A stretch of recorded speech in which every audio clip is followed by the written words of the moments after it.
And this brief discussion will serve as an impeccably aletheic phenomenological critique to unveil the genuine etymon of Dibia and assume the higher significance lost over the years. To understand this lecture, you must have to look at this map not through the lens of modern state creation, but through the continuous current of ancient migration, trying to dig out a hidden fact about Dibia. That Dibia is a lost knowledge, and to restore it again, our people must be very, very careful. And so many persons must have to admit that what they have been practicing before is just an act of ignorance and not the true Dibia that the ancient people established. We find a potent microcosm of this vast pre-existing reality within Obiakpo de Nohaji Egbema, Nimo State. And I stand to be corrected.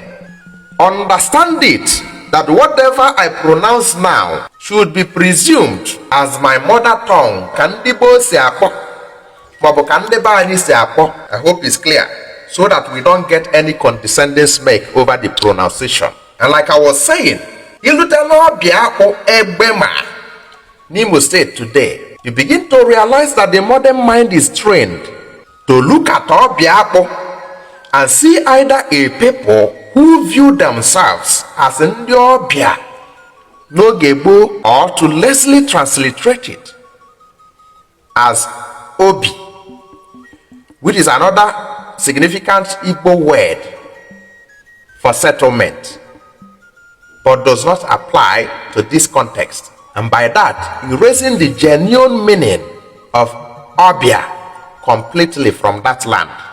Move your gaze across the Niger to Amobia, Noka. Obodo ni akpola Amobia, the Noka, which over the years, the phonetics morphed into Amobia. I went the back and Georgia said, Papa Cassia and Georgia said, which is a lie. Onwero wonyo chachole pono na ma patakisi akwea. So whatever changes you see in the name of Ndibo, kesi apa na kesi edede today, is very intentional and not because Nandoja Maro kesi apo Igbo. And I'm going to ask them question by end of this program. Kavabondocha Zakenia. So Amobia was morphed into Amobia so that the people will forget their roots and lose the original meanings of their names completely. Yet, identity is an immortal frequency. It refuses to become extinct. The Kenanamo Biatata, Ilusia Dwova Makamila Obia River. In the ancient world, this is Obia River, preserved in the mother tongue inflection as the Obia River. Obodo na avra ala Obia na afafa, ndị Igbo a na-eturu etu. Itilia Obia a stranger. Akpọrịa na afa bụ ndị Obia n'oge gboo. Ekwubie na afa na-anabata ndị Obia n'obodo fa, mgbe sị ka njụọ. Listen, why does a river carry the name of a stranger? Kedu ka mmiri dị n'obodo ga-esizazi afa ndị mbịambịa ma ndị Igbo si na onye nwe na-enwere ewu. Onye bi obi na be mmadụ ada akụ osisi maọbụ dobe ife akụ ife enwe garden dodo gando. Nọ ndị Igbo kwuru ya n'oge gboo, onye enwe a na-enwere ewu. Ka history na-agwa gị na afa bụ ndị Ọbịa bịala abịa. A river does not sojourn. A river belongs to the soil. Telling you that Obia means more than it is transliterated in the modern era. Travel south to Rivers State, into the heart of Obiakpo local government area, Nikwere land. I don't know what the modern era translated it into to sound like Obio, Mobo Obiakpo. I don't understand that modern translation. I'm talking about ancient pronunciation and meaning. Obiakpo. And despite how names of River State people have been phonemically Anglo-colonized to strip them their original meanings, The history of the iconic founder of that land prevails to testify as evident the true meaning of Dibia as it is found in their name. Go and ask for the history of the founder, Eneku Akubudike, the founder of Dibia within Obiakpo local government in Ikwere River State.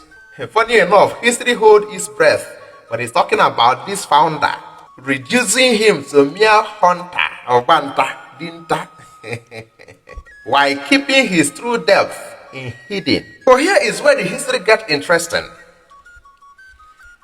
The same history that reduced the founder as the Obanta stated, according to the available accounts, that early settlers of that community established their homes near banks of the Waja River and clustered around Nwapo Shrine. I take it again. And clustered around Nwapo Shrine, which is the principal deity binding the early clans together. Onye bụ Nwapo, and what is Akpo in Igbo cosmology? Who is that Nwapo here? Nwapo Shrine. Obiakpo. Weluzie Nwapo a afụrụ in the history of ndị Ikwere ka ị nwee tụnyalụ Obiakpo ne afụrụ n'Egbema n'Imo State, so that you understand what is Obiakpo. Akpo Kalete, Dibia Akpo Kalete, Obiakpo. Have you now decode the meaning? Now, let logic dismantle the colonial lies. Obulu na Akubudike Bombiambia is literally translated. Let me take it in English. If Akubudike was a stranger who sojourned to a land of totally different intonation, how could the locals start calling him Onyobia in Igbo language? Was Igbo their language too? More importantly, have you ever seen a self-respected patriarch who permanently stigmatizes himself and his lineage as Onyobia, Mobondiobia, a perpetual outsider? Oboloya Balionwe to replace his original name? Does it make any sense for someone to name himself a stranger in perpetuity with his own native dialect? Does it make any sense? No. Stranger. The stranger will be named by the host community in the host dialect. Therefore, their name does not mean stranger. Maka mmadụ a na-akpọrọ onwe onye ọbịa, nọ ndị bịa na befa ga-afụ gị ka onye ọbịa, ma ọ bụrụ na fa ga-akpọ gị onye ọbịa na asụsụ nke fa ka fa ga-eji wee kpọọ gị, not in your native dialect. So, for the founder of a community to enshrine Obia into that very soil means that Obia was never a statement of isolation. It was a title of cosmic significance. Even they no see number Delta and rivers, where they found themselves because of the creation of a Nigerian state. So that they will get this video and understand parts of their history that is missing. So if you're getting this video, be kind enough to share it. Yagaba viral, Niger Delta, now other parts of Igboland now. So this structural evidence proves that any accounts labeling them stranger is false from inception. Look further to the headquarters of Okwane local government na Delta State. If I want to be a I think so. Pardon if I don't pronounce correctly. But that R here, I tell you, corrupt the real meaning of that word. Otherwise, what is Obiaruku in the real sense? Obiaruku, which is fundamentally Obiauku, is not derogatory as some persons may find it. No, it's not derogatory at all. The true meaning of your name is the great spiritualist, the great physician, if you choose to use that modern terminology. or you may use great herbalist, but it's more profound than that, so I choose to call it the great spiritualist. Ọbịa ukwu. N'ife ọbịapụta n'oge gboo n'asụsụ be anyị bụ Igbo bụ Dibia. Today it is slurred in pronunciation, and the true identity remains missing because we have forgotten how to speak to our geography. And when the Abia State, where Fueba na-akpọ Ọbịa Ọhịa was originally Ọbịa, but now altered to imply a mere settlement. In Anambra, they look a Kulobia finish and they invent a modern narrative, claiming it means a Kulunana Batandiobe.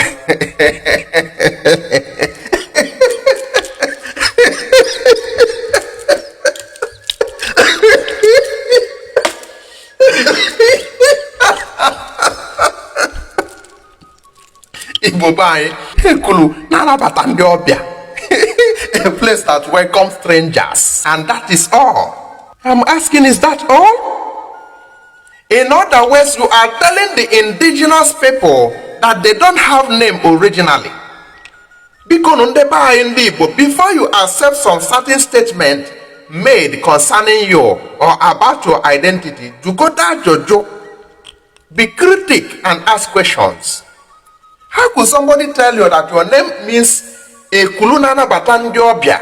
It means that these people does not have name originally. No ndobia no fana anabata negide bụ we tobezi afa ha nnukwu ekulu. Ekulu ị na-anabata ndị ọbịa. Ekulu ị na-anabata ndị ọbịa. And that becomes their name. In other words, they do not have original name before they were termed by such appellation. Is that what you're trying to tell Ekulobia people by such history? Therefore, the true identity, the true esoteric meaning is continuously lost to accommodation. And what of the East? In Ebonyi State, we find Onwebia in Abakaliki local government area. There, Ebonyi Oburo na Oburu Eziokwu bụ ife na-ekwu no si na nke abụ ukwu eziokwu. You have comment section to prove it wrong. Onwebia, a network of several agrarian settlements harmoniously connected by Ebia River Basin to this day. You will also find Obego Ebia na Eza Ebia. If you travel the rugged terrain of Isuzu local government area in Enugu State, you encounter a community called Ebia, Mobo Ebia, depending the mother tongue. Kediva Potala, na nyabu okwa na akpo Ebia, Mobo Obia, Mobo Mbia. No nwere aba Igbo niile ị na-ama afọ nya bụ okwu na ọnọs n'obodo niile. In fact, is the root and the foundation of all the communities in Igboland. You must see where it's encoded as name of a place, name of a significant feast, name of a significant practice or location. Ị ga-afụnata that esoteric code. Unfortunately, anya ndị azị a na-eneluru ya. Nobody cares to question the reality. Therefore, people of this era fail to discover more from the ancient establishment. And by my definition of let's go back to root, just imagine that those who are practicing Dibia today do not even know the meaning of Dibia.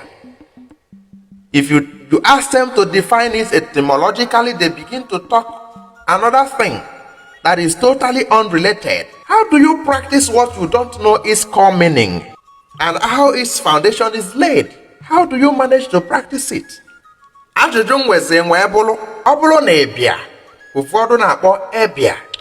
to their mother tongue, Obia na Mbia are not significant and esoteric codes of universal values. Why do they transcend state lines? Why do they ignore? Why do they supersede local boundaries to be permanently inscribed as signature of not just one part of Igboland but almost every part of Igboland? Obia, Ebia, na Mbia. You know, when I was talking about Obia Mili the other time, and somebody told me the oboro biamili, no, or biamili, because of how it is written and how the people are pronouncing it. Forgetting no for biano and which is a name, a eulogy, and a nyalose no gebo, deka Dibia mili. But if you doubt or if you disclaim, nankendi umuleri aboro or biamili, no, or biamili, giving it a different meaning. How about Obia River Nonoka? Aboya Obia River no Igbo. River bulo no Igbo. Asoya ni Igbo kedivo obo. Obro Obia mmili. Mobu mmili Obia. So, is it clear to you now? Olugudu nka tiye na paketa.